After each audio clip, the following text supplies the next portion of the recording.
Hello বন্ধুরা, আসসালামু আলাইকুম। পাপড়ি মাশরুম অ্যান্ড অ্যাগ্রো ফার্মের পক্ষ থেকে সবাইকে শুভেচ্ছা। আশা করি সবাই ভালো আছেন।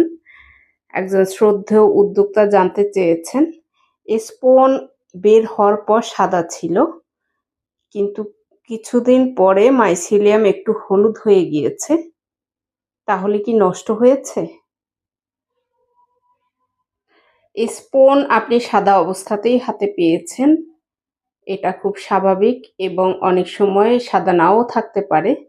সেটাও স্বাভাবিক, কারণ জার্নির কারণে হতে পারে।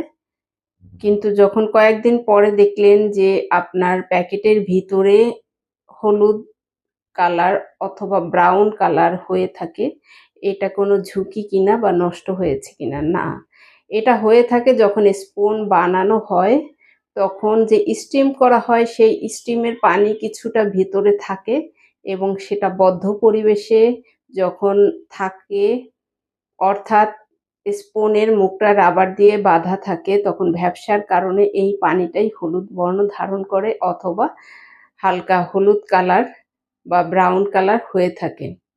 এটা স্টিমের পানিটাই, কিন্তু এটা ভয়ের কোনো কারণ নেই। কালারটা শুধুমাত্র পরিবর্তন হয় ভ্যাপসার কারণে, এছাড়া আর কোনো কারণ নেই।